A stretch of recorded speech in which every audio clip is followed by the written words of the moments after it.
Right, Melinda, let's go back to the book, because you have incident after incident documented where Oscar Pistorius is losing his temper or is perhaps using his gun irresponsibly.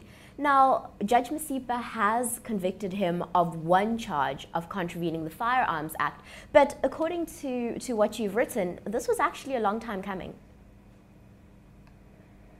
Yeah, I mean, I think my book is not a trashing of Oscar, by the way. In fact, people who've read it have said I've actually managed to portray him in quite a sympathetic way. Not that I would excuse him or that Trish would have excused his behavior, but that I looked for the deeper reasons why he would have behaved recklessly.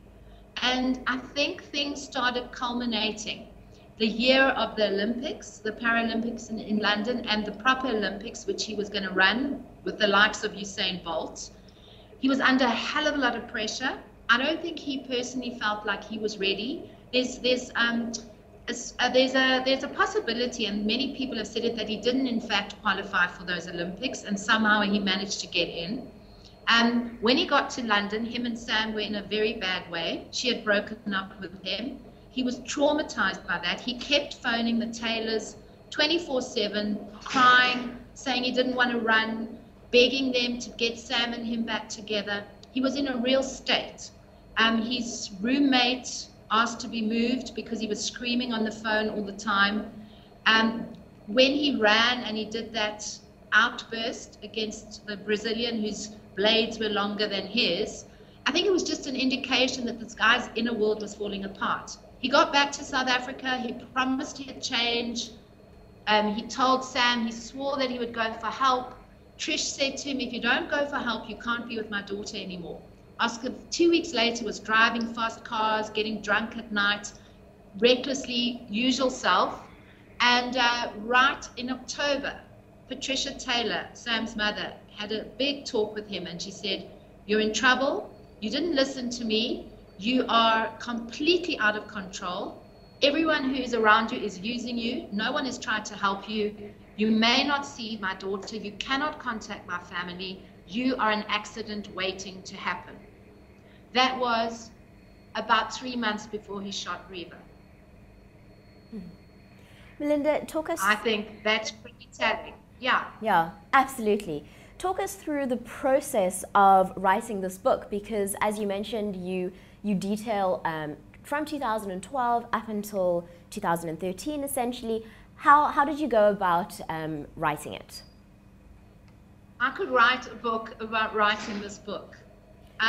Patricia Taylor contacted me at Franschhoek, the festival, in 2013.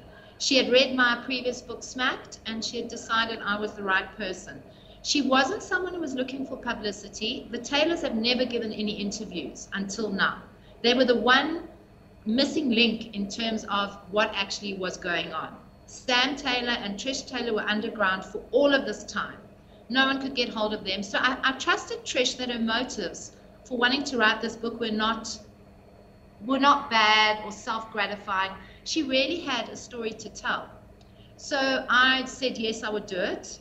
And the two of us began meeting. She was from Cape Town, I was in Joburg, and any opportunity, the two of us would either fly down to each other, we'd meet, her with dark glasses on, we would meet in secret places. I mean, at one time, she said to me, it felt like we were having an affair, because we were meeting whenever we could, but without telling anyone. This book was a big secret. I didn't let anyone into my circle. It was Trish and I and Jacana, and we went to huge lengths to protect this book. In fact, the book's existence has only come out this week.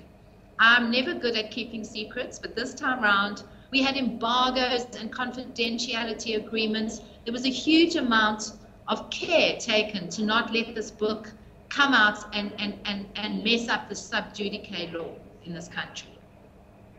Because Trish and Sam were both state witnesses. Of course. Now, have you had an opportunity to speak with the Taylors now that Judge Masipa has handed down her ruling?